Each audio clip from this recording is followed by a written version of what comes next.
Smart listeners, kecerdasan emosi terbukti sebagai salah satu faktor yang berperanan dalam mendukung kesuksesan seseorang dalam menjalankan perannya, baik sebagai orang tua, pekerja, mahasiswa, dan sebagainya. Seorang pekerja yang cerdas emosinya tidak akan ceroboh dalam mengambil keputusan. Mereka dapat mengendalikan emosinya saat berdinamika dalam pekerjaan, mampu bekerja sama dalam tim, suka membantu, dan memiliki empati yang tinggi. Tentu kondisi ini sangat menguntungkan dalam dunia pekerjaan. Pekerja yang memiliki karakter seperti ini, kemanfaatannya sangat dirasakan bagi lingkungannya. Demikian juga orang tua yang cerdas emosinya. Mereka akan terbuka dalam menerima kritik anak dan tidak akan mudah terpancing emosinya saat mendapati kondisi yang tak sesuai harapan. Jika demikian menguntungkan, tentu kita berharap mampu memiliki kecerdasan emosi. Nah, kali ini saya akan kembali men-share 3 tips yang dapat dipraktekkan untuk menguatkan kecerdasan emosi yang kita miliki. Pertama, gali akar permasalahannya.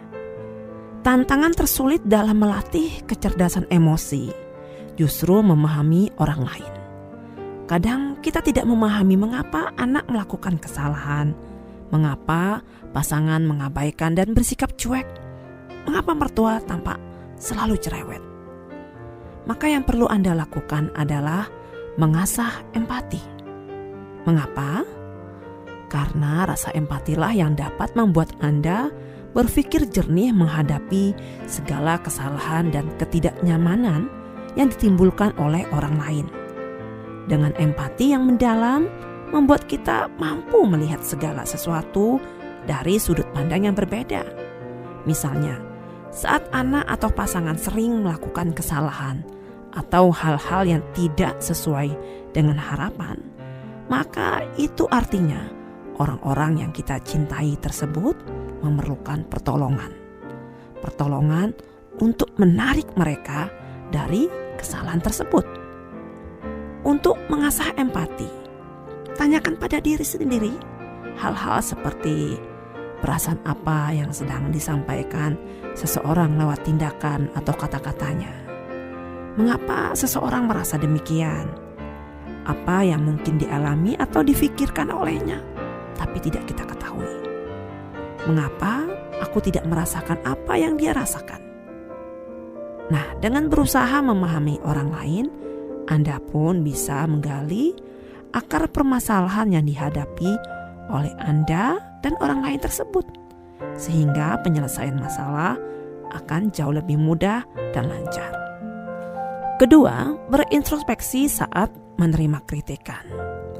Walaupun sebenarnya kita tahu bahwa untuk meningkatkan kualitas diri perlu saran, masukan, bahkan kritikan dari orang lain.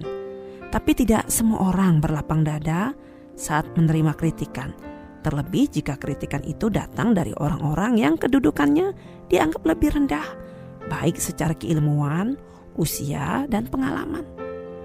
Kadang kritikan yang datang malah membuat kita jadi berkecil hati ataupun marah-marah.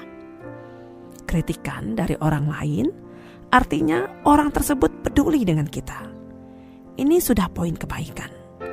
Belum lagi kritikan adalah ajang introspeksi yang sangat mudah. Maka meskipun Anda dikritik dengan cara yang kurang sopan atau tidak menghargai, usahakan untuk fokus pada isi kritiknya, bukan cara penyampaiannya. Untuk itu tanyakan pada diri Anda, apa yang kira-kira membuat orang lain mengkritik diri Anda sedemikian rupa? Cobalah untuk mengesampingkan rasa sakit hati atau malu akibat kritikan. Kemudian pikirkan, apakah kritikan tersebut ada benarnya atau tidak. Setelah itu pikirkan juga bagaimana cara untuk memperbaiki diri Anda. Ketiga, memahami tubuh Anda sendiri. Kecerdasan emosi berkaitan langsung dengan kondisi tubuh Anda. Ini karena setiap saraf dan sel dalam tubuh Anda saling berpengaruh. Jika Anda stres, maka Anda dapat kehilangan selera makan atau sulit tidur. atau saat Anda sedang gugup, maka jantung berdebar, dan Anda mungkin akan sering ke toilet. Ketika kita mau belajar untuk memahami tubuh sendiri, maka akan membantu Anda menyadari perasaan dan reaksi diri terhadap situasi tertentu. Smart listeners, proses belajar dan melatih kecerdasan emosi terjadi sepanjang usia. Semakin giat dan konsisten Anda berusaha, hasilnya pun akan semakin baik dan terasa dalam kehidupan sehari-hari. Kecerdasan emosi adalah kumpulan karakter positif yang memudahkan Anda meraih kesuksesan di segala bidang. Jika Anda meyakini bahwa kecerdasan emosi sangat penting bagi Anda, maka inilah energi terbesar yang akan terus mendorong diri kita untuk melatih kecerdasan emosi.